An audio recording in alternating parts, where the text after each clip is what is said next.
tapi it's a very powerful and very helpful strategy to you gain more profit in your trading. Okay. Okay, so malam ini kita nak bincang, okay, kita nak bersembang dalam masa setengah jam ni, kita nak bercerita tentang trendline, okay. So untuk pengetahuan semua, BFDM ni diuruskan oleh saya, Mr. Zaf dan juga Mr. Amirul. Tapi untuk minggu ni giliran saya iaitu bersama Bob Belford. So diharap perkongsian malam ni dapat bantu korang, and if anything that you want to ask, just leave comment and I will read for you, and kita akan cuba selesaikan masalah apa yang ada pada korang. Okay, so kita teruskan dengan pembelajaran kita pada malam ini. Okay, so tajuk kita malam ni macam mana yang kita dah tulis, tajuk kita adalah mengenai trend line. Alright, so apakah itu trend line? Okay, actually, okay, trend line ni merupakan satu garisan yang mana dia dapat bantu kita untuk kenal pasti, ni keyword dia, untuk kita kenal pasti trend sesuatu pair. Okay, dengan trend line juga kita dapat jangka sama ada sesuatu pair itu berada dalam keadaan uptrend ataupun downtrend. Okay, so trendline ni terbahagi kepada dua, seperti mana yang korang boleh tengok. Okey. So seperti mana yang korang tengok contoh dekat tepi ni. Okey. Ini adalah contoh yang pertama yang mana kita panggil dia sebagai uptrend, yang mana korang boleh nampak satu pergerakan harga menaik ke atas. Okey. So yang kedua kita akan nampak contoh trendline menurun ataupun kita panggil dia sebagai downtrend. Okey, apakah ciri-ciri trendline ni? Dia merupakan satu perkara yang subjektif. Okey. Yang penting as long as kita tahu macam mana market itu terjadi dan juga kita nampak direction di big time frame. Okey, untuk kita kenal pasti trend line ini. Okey, settle untuk pengenalan. So kita pergi pada topik bila atau di time frame berapa yang sesuai untuk kita marking trend line. Okey, saya tahu persoalan ni mesti ramai yang bertanya. Okey, mesti nak tahu, Mr. Bo, macam mana kita nak marking trend line ni dekat time frame berapa yang kita patut tandakan. Okey, ini depends pada masing-masing, okey. Sebab kita tahu dekat dalam dunia trading ni kita actually ada dalam 3 ataupun 4 jenis trader, which is kita ada 3 jenis trader ni yang mana yang main saja. Yang pertama kita ada scalping. Okey, yang kedua kita ada intraday dan yang ketiga kita ada swing. Dan yang keempat kita ada hold position. Okey. Position. Alright. So, kalau kita tengok dekat sini, kita ada kat sini ada empat Ada 4 jenis trader. Yang pertama adalah scalping, intraday, swing dan hold position. Okey, kita kena kenal. Kalau scalping ni, dia akan bermain di time frame M1 hingga M15. Untuk intraday akan bermain M30 hingga H4. Okey.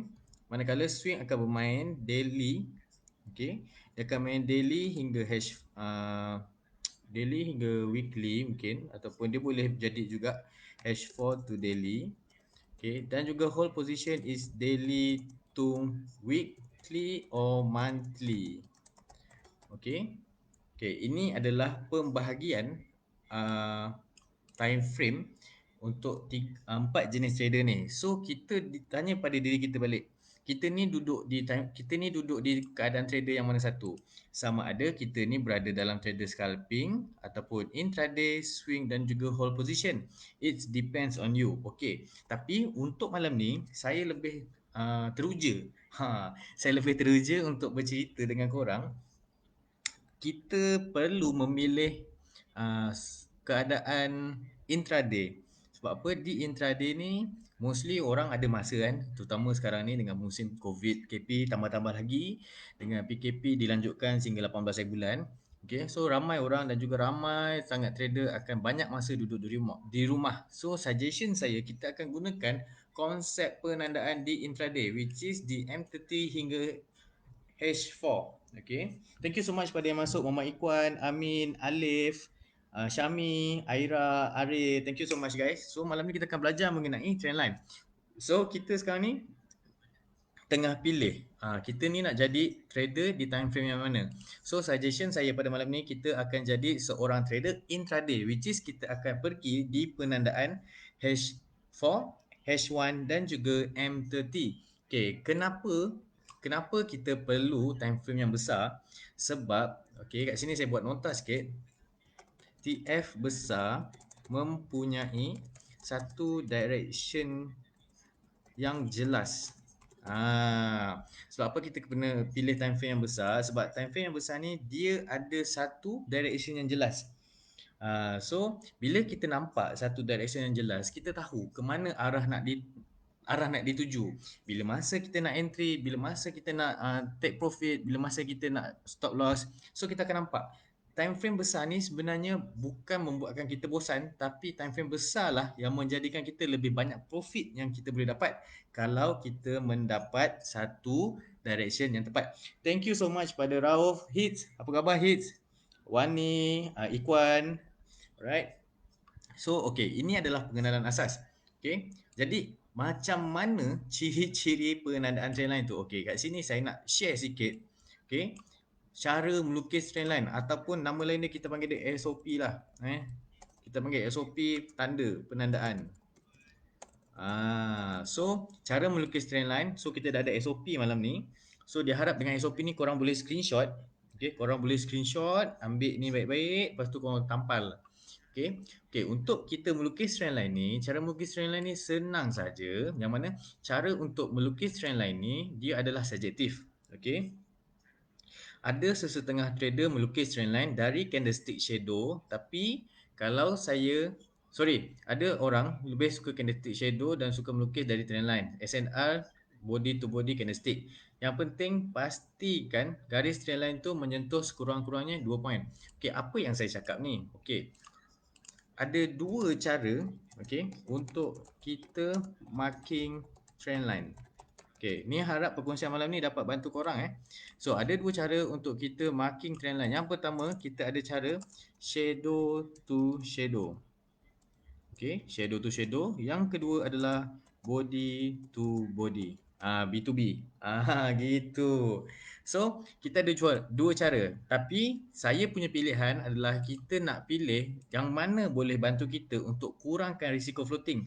So, saya akan pilih shadow to shadow. Saya akan pilih jenis shadow to shadow. Okay, sebab apa? Bila kita pilih shadow to shadow, kita akan kurang floating di dalam chart nanti. Okay, jelas ke tak jelas? Kalau ada persoalan, minta tolong tanya supaya saya dapat bantu korang untuk selesaikan masalah. Right, thank you so much pada 25 orang yang join live kita malam ni. Okay. Alright, so dah jelas ini adalah basic. Kita akan marking di M30, H1 dan juga H4. Dan cara marking kita adalah kita ambil di shadow to shadow. Okay, sekarang kita pergi kepada ni mesti korang suka. Kita akan tengok ke dalam chart. I see man. So sekarang ni kita akan tengok dulu dalam chart. Okay, basically kita akan pilih dulu satu pair. So malam ni korang boleh request Malam ni kita akan buka open tender. Siapa nak pair apa yang kita buat marking malam ni. Right. So malam ni first pair yang saya pilih adalah pair GEUR GBP. Okay. So first thing first, korang kena tahu yang mana kita kena buka time frame. Time frame. Okay. Time frame H4 marking major. Okay. Ini nota dia. Okay. Okay. So time frame H4 kita akan tanda marking major, which is marking major ni bermaksud marking yang utama. Direction di time frame besar dia nak pergi mana. So kita kena tengok. Okay, apabila kita nak tandakan trendline ni, kita kena kenal pasti dahulu kawasan-kawasan yang ada dalam chart. Okay, contoh dalam ni kita akan marking dulu di kawasan yang tinggi. Kita nampak kat sini kita ada high, kat sini kita ada lower high dan seterusnya dah dekat bawah. Untuk cara penandaan, untuk cara penandaan mesti ada dua point bersentuhan. Mesti ada 2 point bersentuhan baru dapat yang 3, baru dapat point nombor 3. Ini dia punya tips. Okay. Siapa nak tanda, tanda. I see. Sekejap. Alamak. Delay lah. Okay. So benda ni sangat penting untuk korang. So siapa yang nak take note, sila take note. Okay. Sebab saya akan kongsikan ilmu malam ni secara percuma sahaja. Okay. Time frame H4 marking meja mesti ada 2 poin bersentuhan. Baru kita akan dapat poin yang nombor 3. Okay. So kita akan tarik dulu trend line. Kita akan marking shadow to shadow. Okay. Kita akan ambil shadow to shadow. Nampak? Kita akan jumpa marking yang pertama, marking yang kedua dan yang seterusnya kita akan dapat di sini. Nampak? Ini adalah point entry ataupun point marking yang ketiga. Make sure korang perlu dapatkan dua yang utama.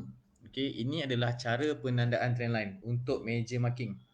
Okay, which is major marking ni kita akan tanda di H4. Okay guys, major marking kita akan tanda di H4, tak ada masalah. Okay, selepas kita jumpa di H4, kita buka pula time frame di H1. Okay, apabila di H1 ni, kita akan nampak market sebenarnya bergerak macam mana. Okay, market sebenarnya bergerak macam mana. So dekat sini, okay, so dekat sini kita kena tengok. Bila dah ada major marking, kita mesti ada minor marking, which is minor marking ni adalah di time frame H1. Minor marking. So H1. Okay, jelas tak? Minor marking kita adalah di H1. Ini yang kedua. Macam mana kita nak buat penandaan minor marking? Kita tengok. Di sini kita nampak ada satu lagi direction ataupun kalau kita nak buat channel bagi this time frame lah. So kita akan ambil trend line dan tandakan kawasan shadow to shadow di bahagian bawah. Nampak tak? Nampak tak? Nampak. Kita ada 1 point, 2 point, 3 point. Kemungkinan point yang di sini akan membuat kenaikan. Kita really hope lah EURGBP ni dia akan fly. Dia akan jadi macam ni. Tada! Dia akan fly. Ini adalah movement yang kita tengok dan mungkin akan berlaku dalam EURGBP guys. Okay, kenapa yang kat sini kau kata Bo kata ni dah terlanggar ni line-line ni. Come on guys, kita kan tadi tanda kat H4. Sekarang ni fungsi kita kat H1 pula, kita betulkanlah balik marking kita. Nampak? Kita adjust balik. Adjust je, jangan risau. Benda ni semua kita yang buat. Kita yang buat dia, bukan dia buat kita. So kat sini korang akan nampak tak movement dia. Kita ada point 1, point 2, point 3, point 4, point 5 dan kemungkinan point di sini dia akan membuat kenaikan sehingga mencapai ke garisan trendline. Okay, so kalau ada soalan boleh tanya His kalau ada tanya soalan tak ada masalah. Okay, so korang nampak tak sebenarnya market ni bergerak dalam satu bentuk yang besar. So bila korang tengok, nampak tak market ni dia memang tunggu. Actually dia akan cari 3 point. 3 point wajib dia sentuh sebelum dia bergerak. Melainkan jika berlaku di kawasan trendline ni adalah breakout. Bila ada breakout maknanya trendline ni kita akan reject lah trendline yang kita buat ni dan kita akan buat trendline yang baru. Okay, jelas ke tak jelas? Setakat ini untuk pair EURGBP boleh faham ke tidak? Saya tunggu jawapan daripada korang sebelum kita sambung untuk next step.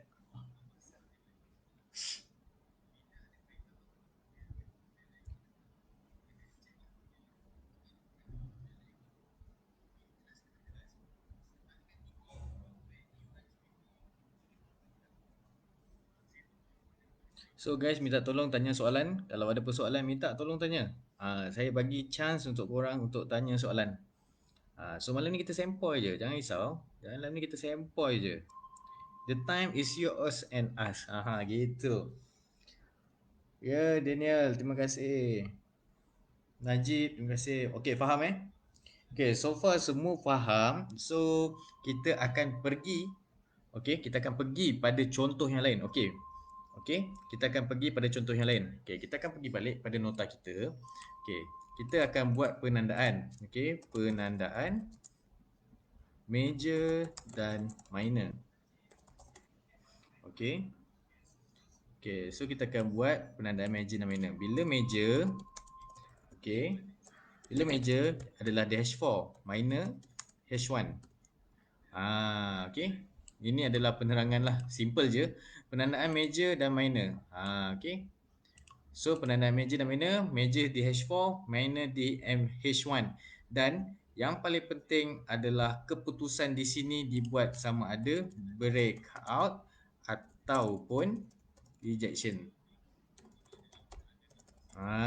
So bila kita jumpa breakout atau rejection ni, barulah kita tahu kita nak entry apa sebenarnya. Korang kena pay attention dekat dua benda lah ni. Kita ada breakout ataupun rejection. So bila kita nak tengok rejection ni, kita lukiskan dulu satu bentuk trend line. Okay. So kita akan nampak dulu ni contoh. Okay, ni contoh market sedang buat kenaikan. Okay, market buat kenaikan.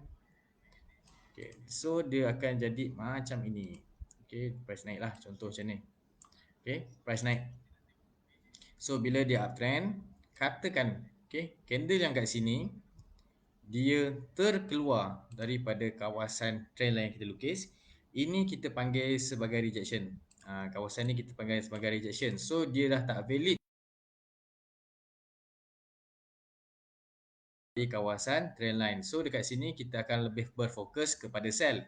Tetapi jika kawasan ini tiba-tiba price dia masuk semula membuat macam ni, sorry, bayangkan tiba-tiba price dia masuk semula ke dalam kawasan trend line selepas rejection macam ni, ini kita panggil sebagai rejection dan price berkemungkinan untuk naik lebih tinggi. Okay, untuk topik breakout dan juga rejection ni tak apa, slow-slow dulu. Malam ni saya nak fokus kepada penandaan trendline saja dulu. Okay guys? Alright. So bila dalam penandaan kita akan ada major H4, minor di H1. Dan kena ingat dalam trendline, konsep dia dalam trendline akan ada another trendline. Ini yang selalu orang lupa. Okay, selalu orang lupa yang mana dia kata, aku dah tanda trendline, tapi sebenarnya kau tanda trendline yang major. Kau tak tahu pun sebenarnya dalam trendline tu ada yang minor. Okay, yang penting dalam trendline akan ada another trendline. Okay, untuk part ni siapa dah ready untuk kita masuk ke ke trendline advance. Okay, untuk tajuk ni kita akan masuk ke trendline advance. So siapa yang dah ready minta tolong komen. Saya ready bo, saya ready bo. Minta tolong komen dulu. Saya nak tengok berapa ramai yang bersedia untuk kita belajar mengenai advanced trendline.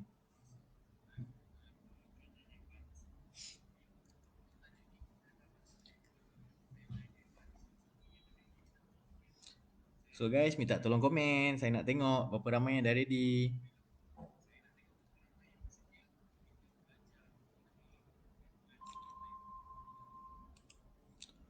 Okey. Semua dah ready. Dinas. Okey, Dinas pun ready. Okey, Alif pun ready. Okey, semua ready. Okey, kalau semua dah ready, let's go. Kita akan buat topik mengenai advanced trendline. Okey guys. Okey. Kat sini kita akan ambil satu contoh di H4 Kita akan ambil satu contoh di H4. Alright. So dekat sini kita akan predict dulu. Okey, kita akan ambil satu trendline kawasan ni hingga kawasan ni Ini adalah kawasan yang mana kita akan buat analisa. Okay, so ini kawasan untuk kita buat analisa Ini kawasan analisa. So make sure korang ready dan pay attention terhadap apa yang saya nak kongsikan malam ni. Okay, first thing first, dekat sini korang akan nampak satu bentuk kenaikan which is kita panggil major direction dia adalah uptrend. So tandakan kawasan yang ada membuat kawasan low. Okay, kita tandakan dulu kawasan yang ada di kawasan low ataupun higher low. Okay, ini adalah kawasan-kawasan dia. Okay, ini adalah trendline yang pertama. Okay, ini adalah trendline yang pertama. Kalau korang perasan, nampak tak? Dia pasti akan membuat dua point. Dua point ni baru dia akan pergi kepada third point. Okay, ini yang kita nampak di H4. Okay, bila korang nampak H4, janganlah korang terus rasa, kat sini boleh entry, kat sini boleh entry. Tidak. Korang kena tengok dulu di time frame yang lebih kecil. Sebab apa? Dalam time frame kecil, kita ada trend dalam trend. Okay, kita akan tunggu dia bila masa kita nak buy balik ataupun sebagainya. Okay, dekat sini kita akan nampak. Okay, kita akan nampak. Okay, kita tengok pada bawah So kat sini kita akan nampak satu bentuk kenaikan dan dekat sini ada satu penurunan. Actually, trendline ini bergerak dalam keadaan menaik dan menurun which is kita ada impulse dan juga korektif, impulsif dan korektif, yes. So kita tengok di sini Nampak tak? Ini adalah penandaan channel ataupun kembar kepada trend line. Yang kedua, korang akan nampak kat sini dia berlaku apa kat sini? Penurunan. So, nampak dalam trend line dia pasti akan ada trend line. Major trend line dia adalah menaik dan dia punya sub trend line adalah menurun. Di sini adalah kawasan yang mana orang selalu terciduk. Yang mana diorang terpaksa menahan floating sehingga berapa belas pip. Berapa puluh pip. Kat sini korang terpaksa menahan floating sebanyak 70 pip. Sedangkan kalau orang kata dekat H4 nampak uptrend, tapi kenapa dia boleh turun sampai 7 pip? Disebabkan perkara ini. Okey, disebabkan perkara ini. So korang make sure berhati-hati apabila trend line yang menaik tiba-tiba dia nak turun. Sebab apa? Dia akan mencari semula garisan ataupun point yang pertama, point yang kedua. Dia mesti cari balik point kedua ni dia orang untuk entry. So this is the entry point untuk kita buy lagi sekali. Okey, korang akan nampak. Okey, nampak tak? Ini trend line menaik, ini trend line menurun. So dia berlaku persilangan dekat tengah-tengah ni. Dekat kotak ni kau nampak dia buat segitiga. Segitiga ni bermaksud satu confirmation jikalau price membuat rejection, macam ni rejection, price akan membuat kenaikan semula. Tapi kalau price dia break out ke bawah, dia terkeluar di bawah, maknanya price akan membuat penurunan. Dia jadi macam tu. Ini adalah konsep trend line. Yang penting korang kena faham, dekat kawasan ni dia tidak boleh close di luar kawasan trend line. Dia kena duduk dalam kawasan trend line ni. Ini adalah minor ataupun advanced trend line. Advance ni once korang dah dapat memang tak ada masalah untuk entry. Senang kata, kalau korang tak ada basic lain pun, hanya ada setakat trend line saja, korang dah boleh trade. Okay, korang tengok ni. Apabila dia buat turun-turun-turun, kita entry kat sini, tengok dia pergi mana. Dia break the smallest trend line, tengok dia pergi lagi naik atas dan dia cari kawasan channel dia untuk dia set TP dan profit kat atas ni. Nampak? Okey. Bila korang nampak atas tu, kita marking lagi sekali. Nampak? Dalam ni kita ada lagi trend line. Nampak? Trend line menaik, dia pasti akan ada lawan dia iaitu menurun. Dan menurun dia ni sekejap saja dan berlaku kat sini satu rejection. Nampak? Satu breakout dan juga rejection, maknanya price akan naik lagi. Korang tengok. Nampak? Nampak ke tak nampak? Price bergerak dalam bentuk trend line sahaja. Okey? Price bergerak dalam trend line. Setiap kali korang jumpa trend line yang bersilang macam ni, sama ada dia menaik ataupun dia menurun, pasti akan berlaku pergerakan harga dekat sini yang besar. Okay, thank you so much pada Putu Dewi, Ijam, Najib, Anton dan sebagainya. Thank you so much guys, minta tolong untuk share. So malam ni kita sembang pasal trendline dan juga advanced trendline. So korang nampak, price sebenarnya memang bergerak dalam trendline sahaja. Berlaku rejection ataupun breakout, dia akan sambung pergerakan. Sambung pergerakan. Kalau macam ni kita nampak, dia breakout, dia retest dan dia turun balik mencari trendline. Trendline di H4. Tetapi berlakunya breakout. Lepas breakout, dia akan buat pullback dan turun balik. Tengok price. Sama saja. Dia akan bergerak dalam bentuk trendline. Okay. So ini adalah contoh lukisan yang ada di time frame H4. Pergerakan trendline ni dia ada impulsif, korektif, impulsif, korektif. So untuk nota impulsif dan korektif ni saya akan bagi di dalam page BFDM belajar forex dengan mudah. So make sure korang akan baca kat situ dan korang boleh share kat semua kawan korang. Okay, nota itu kita akan nampak pergerakan time frame di H4 dan sebagainya lah. Itu boleh kita apply dalam kita punya gaya trading. Okay, ini yang pertama. So next kita tengok lagi apa yang ada. Tengok. Ini marking kita tadi. Contoh guys kepada yang baru masuk, pada sesi awal tadi kita ada buat mapping. So dekat awal tadi kita dah cakap dah. Okay, kita dah cakap dah dekat bawah ni apabila price sentuh touch point yang ketiga, dia akan naik. So sekarang ni price tengah naik. Okay, korang percaya ke tidak dengan analisis trendline ni? Simple saja, kita tak ada buat SNR, tak ada buat apa, hanya setakat trendline. Kau nampak? 1 point, 2 point, 3 point price akan naik. Sama juga dekat atas ni, 1 point, 2 point, 3 point. Tengok sama ada breakout, dia akan terbang. Kalau dia rejection, dia akan turun balik. Simple ke susah? Minta tolong untuk komen guys. So far faham ke tak? Oh, ni tengah seronok ni. Analisis jadi ni. Boleh bagi signal buy ni, EG. So Ijam ada apa soalan tak? Siapa lagi guys? Ini time ni lah kita nak tanya. Mesti korang tengah trade sekarang ni kan? Minta tolong untuk tanya soalan. Saya tunggu ni.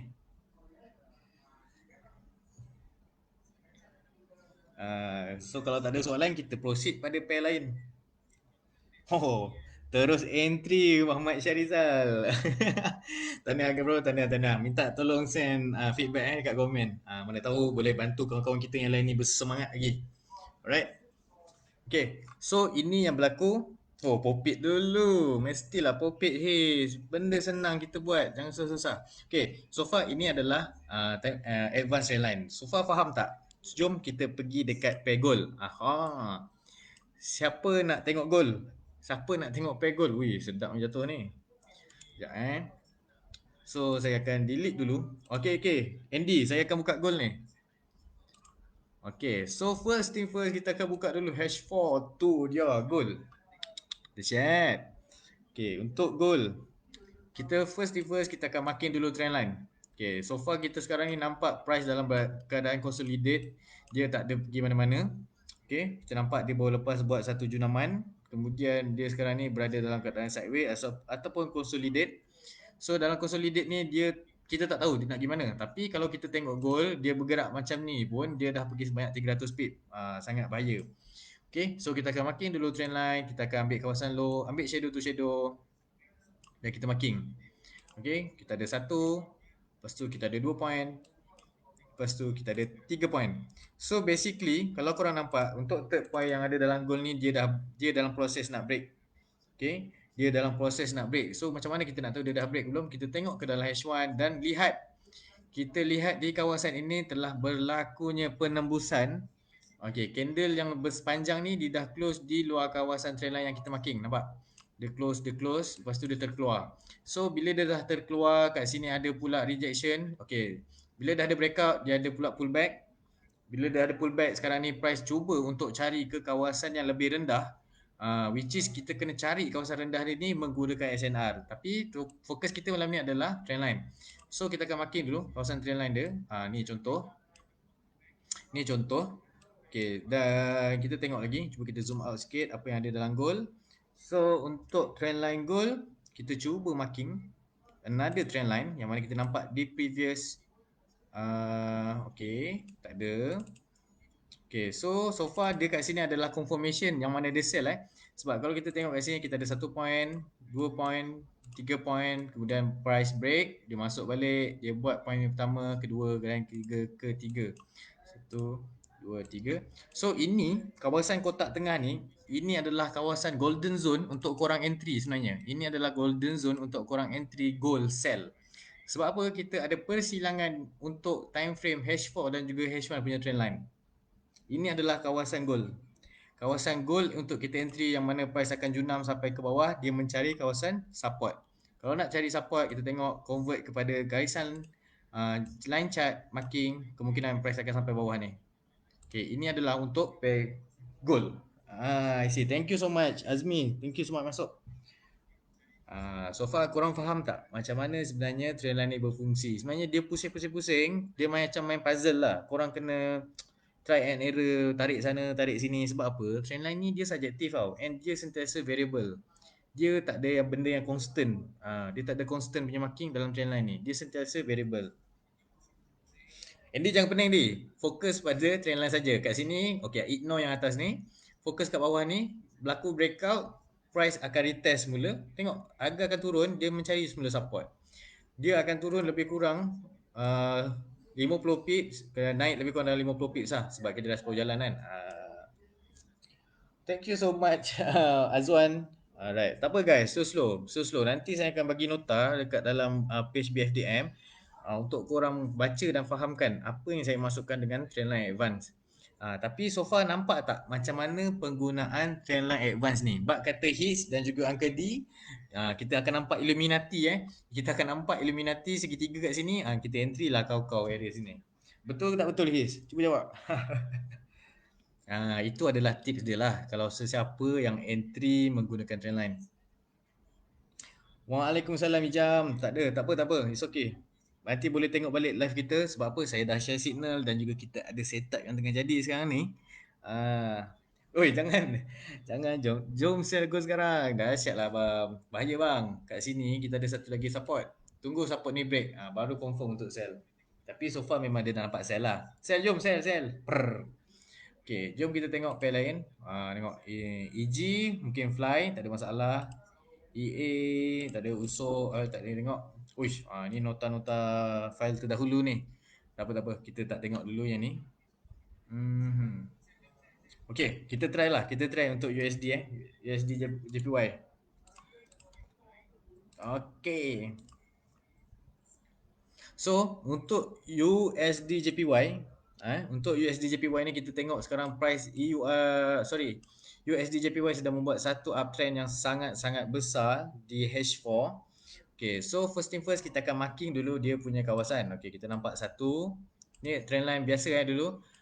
Dua dan juga tiga. Kita ada advance dan juga kita ada major marking. So tarik.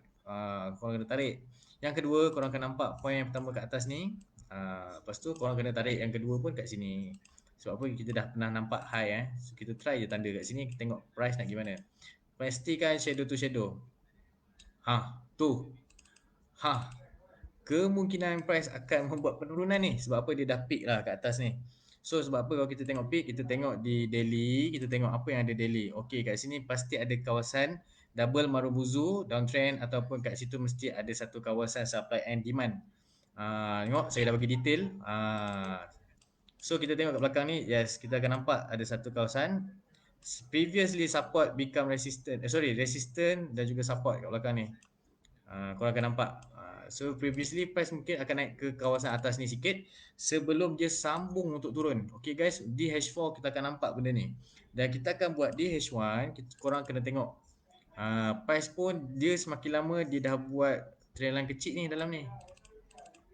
Korang tengok. Satu, dua, tiga. Okay. Satu, dua, tiga.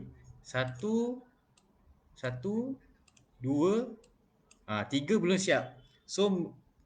So kena tunggu. Price ni kalau saya punya pemahaman lah, kalau dia dah compress ataupun dia dah semakin kecil macam ni, korang get ready lah untuk sell. Sebab apa, dia akan turun, dia break macam ni, dia naik semula, cari SNR ataupun cari semua trendline, boom, dia akan turun.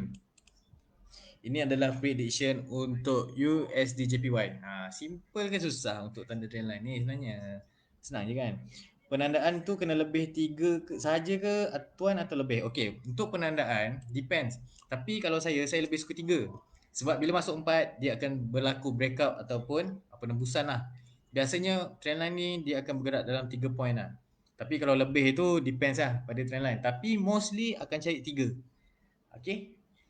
Right. So ada apa-apa lagi soalan tak? Ini untuk prediction UJ ni kita target sell lah. UJ target sell, gold kita target sell. Tapi sekarang ni mungkin dia akan buy dululah. Dia akan buy masuk balik dalam kotak ni. Dia akan masuk kotak ni, ketum turun balik. Lepas tu EG buy, lepas tu GU confirm lah sell ni. Okay, kita tengok untuk GU trendline di H4. Nampak tak? Kita tanda dulu trendline. Nampak kita ada satu. Kita tanda dulu satu, dua, tiga. Nampak? Kat sini berlaku apa? Ada breakout dan juga rejection. Kita tengok H1 pula apa yang ada. Sah-sah kalau korang nampak kat sini dia dah ada satu kawasan breakout. Yang mana kat sini price pun tak berani nak tembus kawasan support resistance ni. Nampak? Dia price dah tembus. Kemudian dia cuba naik dan kawasan dia naik ni dia terhenti di kawasan resistance sebelum RBS, resistance become support. SBR, support become resistance, dan price sekarang ni berada di luar kawasan trendline ni. So our prediction adalah price nak pergi turun bawah. So dia nak pergi mana? Dia akan cari kawasan ini yang pertama. Dan yang kedua dia akan cari kawasan ni. Sebab apa? Ini adalah kawasan support. Nampak? Support. This is strong support guys. Satu support, dua support, satu support, dua support. This is strong support guys. Probability dia akan pergi ke bahagian support bawah ni. So untuk EU kita pun predict untuk sell. GU kita akan predict untuk sell. So ada persoalan tak untuk malam ni punya kelas? dapat faham tak apa yang kita bertanya dan juga penjelasan kita bagi malam ni? Nampak simple, yes, nampak bosan lah trendline dia. Nampak trendline je kot. Alah aku pun boleh tanda, tapi betul ke awak tanda? So kita kena tengok marking kita ni sebenarnya kena variable, kena tarik sentiasa berubah-ubah. So korang akan nampak kat sini. Probability GU akan sell. Siapa akan sell dengan saya ni? Okay, betul kata hits. Freemason. Siap lah. So ada soalan tak? Sebelum kita end dulu ke live ke macam mana? Nak elok lagi bagi ada 3 point kan? Yes. Nak elok lagi bagi ada 3 point. Bila ada 3 point baru ada confirmation untuk kita buy ataupun sell. Yes. I setuju dengan you. Faham? Lepas ni kena baca lagi nota cikgu bagi. Yes, betul. Saya sentiasa bagi nota untuk korang. Tak ada masalah. Goal memang gila. Goal memang gila. Tengok. Dia break. Lepas ni dia try masuk dalam kotak golden zone ni. Korang get ready je sell kau-kau. Junam bro. Junam. Jangan risau. Oh, bersifat signal cikgu bagi. Alah, bagi je. Kena tak kena lain cerita. Yang penting kita predict. Kita predict based on our analisa. Kita yakin insyaAllah ada rezeki kita tak larinya. Okay. So, ada apa lagi tak soalan? Oh yo, banyak lah lukisan. Ni tak masuk lagi. Trendline wajib kena tengok SNR. Yes, kalau nak main trendline dan juga SNR, is a perfect combination lah. Bila korang tanya trendline dan juga SNR, okay. First thing first kita tengok kat sini First, marking dulu trendline. Okay, marking dulu trendline. 1, 2, 3 1, 2, 3. Okay, korang tengok pula kat sini. 1, 2, 3. Okay, dia break. Dia break, lepas tu dia masuk balik. So, lepas dia masuk balik, dia mesti akan follow semula kawasan trendline ni. Ini yang saya masukkan 3 point. 1, 2, 3. Kawasan nombor 3 ni confirm dia akan turun balik, dia cari kat sini.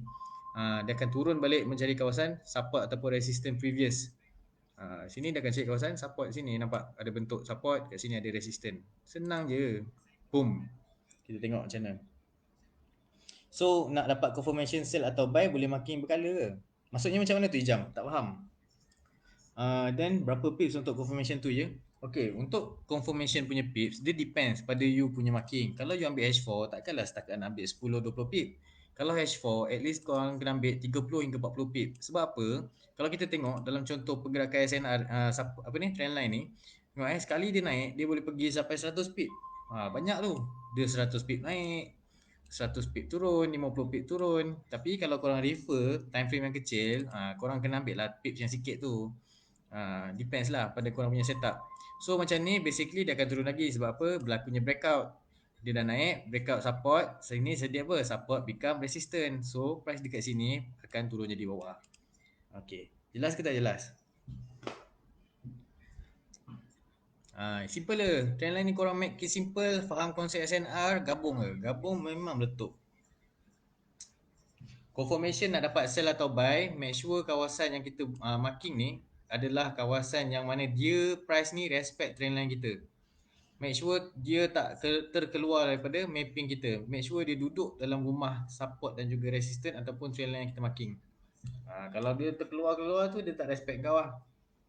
So tak bagus untuk kita marking.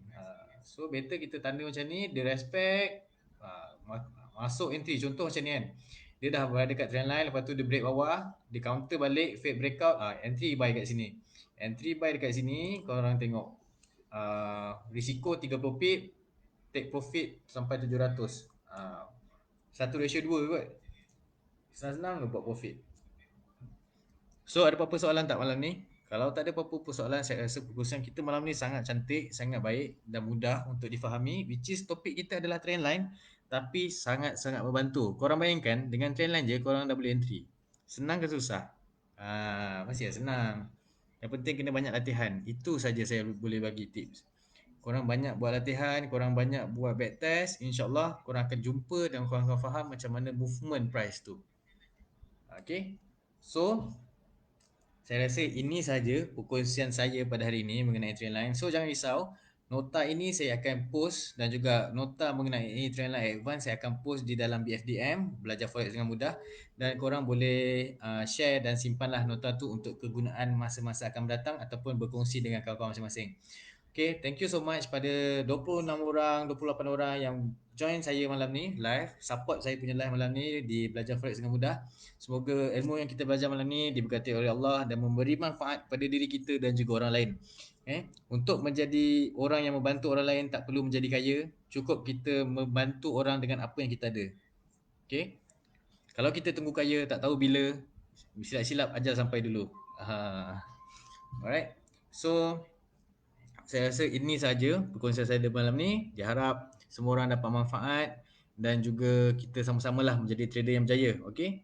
Oh, nak tengok gol kejap. Okey, kita tengok gol kejap. Sikit je kita bagi. Tengok, dia tak bagi frame Mason dah. Junam dia ni hits. Tentu Junam ini. Sebab tadi first time dia kat sini dari test lah. Dekat small time frame. Tengok. Nampak ni. Dia dari test, dia Junam terus. Okay. Tapi itu saja perkongsian saya malam ni. Diharap korang semua faham. And kalau tak faham, boleh tanya dekat BFDM. Apa sebenarnya yang kita cerita malam ni kalau korang nak dapatkan nota. Okay. Okay guys. Thank you so much. Assalamualaikum warahmatullahi wabarakatuh.